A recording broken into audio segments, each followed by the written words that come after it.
a lack of time. We're all busy, whether we're mommies, daddies, husbands, wives, whether we're single, professionals, whatever we're doing, we're already busy. And then it's that personal fear. Do you measure up? Will you be able to keep pace with your classmates? Collaborative efforts can be tough, especially online, though.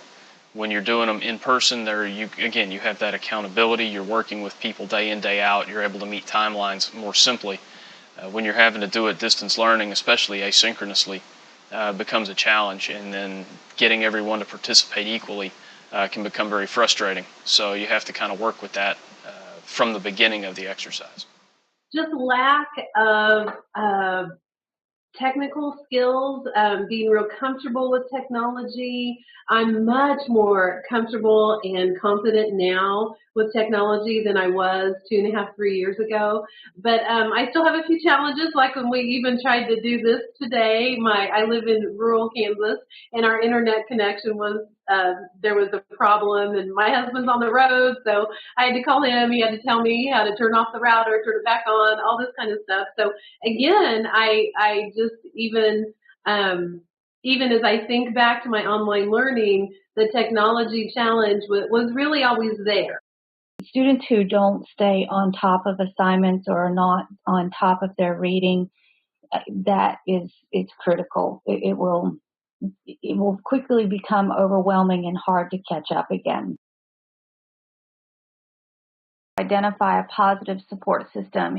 That may be a friend, it may be his family, a spouse, but someone that can be positive and encouraging, and somebody that's not dismissive of those concerns because they're real. Sometimes we think we have a positive support network because they say, oh, you're fine.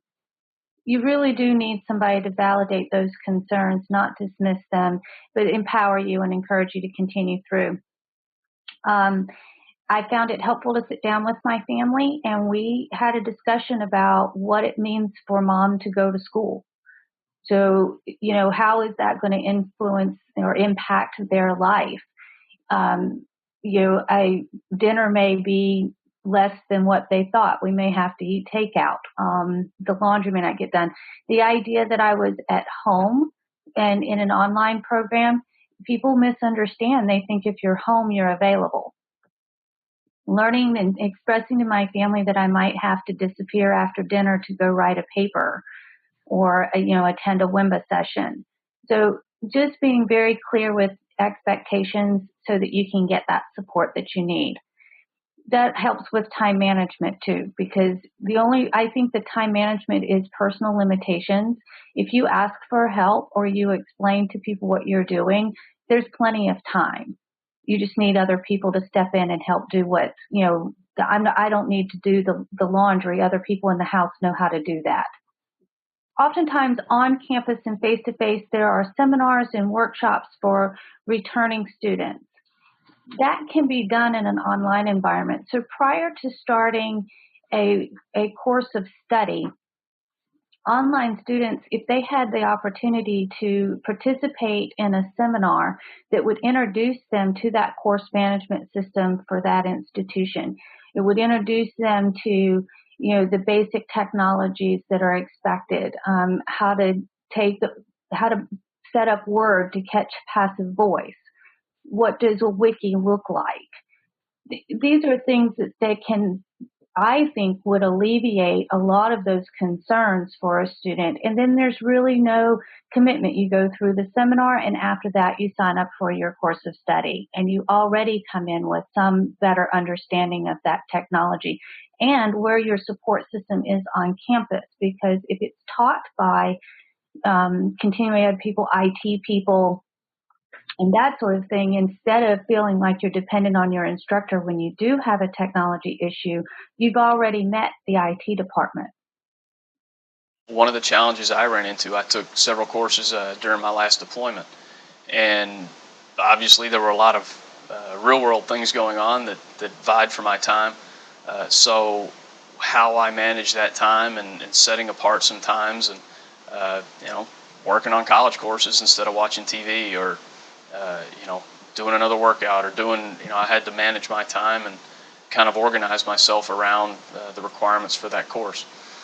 One thing I did was try to get the work done as soon as possible. As soon as it was available, I would do it. If it was available in the syllabus early, I'd try to work ahead. Every opportunity to work ahead when you had the chance, because you never know what's going to come up later in the week or later in the project or the course. If you can write a paper early in a course and not wait till the end, huge benefits to doing so, because then you don't have to worry about something coming up and getting into you that prevents you from being able to meet your time requirements. I found it quite beneficial to make connections, not only with my fellow classmates via message board or even personal emails that you can do occasionally as well, but making the connection too with the professor. Like yourself, Dr. K, and having whether it be phone calls. Every instructor I've ever had was totally open to phone calls. Often, many of them also have their own WIMBA classroom during different times of the week that you could join or not join. Finding people both inside the classroom and outside the classroom that maybe you've identified that have a few more skills than you do, and visiting with them, asking for a little assistance. I had a classmate who was like a WIMBA pro, not WIMBA, I'm sorry, Wiki. She was like a Wiki pro. She could use all the tools. She knew all the ins and outs, and she really helped me. And a couple of times she wasn't even in my group, and I tapped into her knowledge and said, hey, could you help me with this challenge that I'm having on my Wiki? And so just being comfortable and confident and maybe approaching others for a little help with some of those challenges that you might discover online. Really having good communication between your professor and the other learners appears to be quite important to most of the professors that I've encountered. And so therefore, if you lack that skill, that's something, again, you might have to step outside of your comfort zone. And it doesn't have to be long, lengthy explanations or conversations, obviously, like I tend to do, but quick, to the point. But good communication is very important and could be a moderate challenge for some people if they just aren't engaged, if they aren't making those connections, if they are getting behind, then that definitely could be a moderate challenge. Students need to read that syllabus very carefully, and I would take the syllabus and compare it to my calendar, so that if I knew an assignment was due at the same weekend that we had a soccer tournament, I needed to work ahead.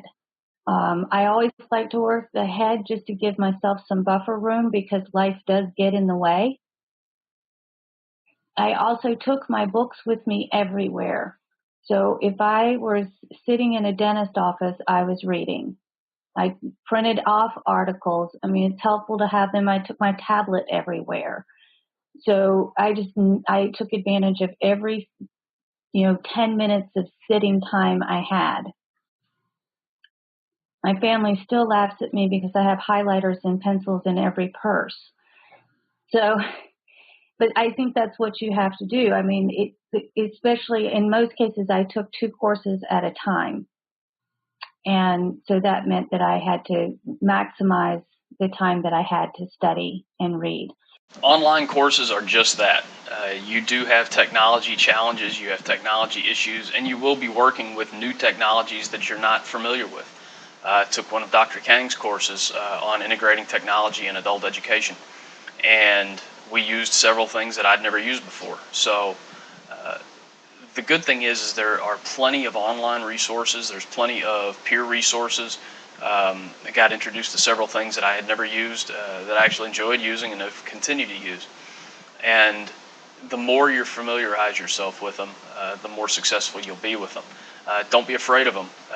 Technology's not that scary. It usually doesn't bite. Again, I can't emphasize enough. Ask your professor questions. If you don't understand something, ask early, ask often. They're used to it. You're not going to be the first person they've ever had with that question. And ask your peers. More than likely, somebody in your group has done these things before, and they can help you through it. If it's something that's really hard and complicated, may require a call to the professor or even a help desk, because sometimes some things don't work on some systems. If you're a Mac user, not everything for Windows is going to work with that.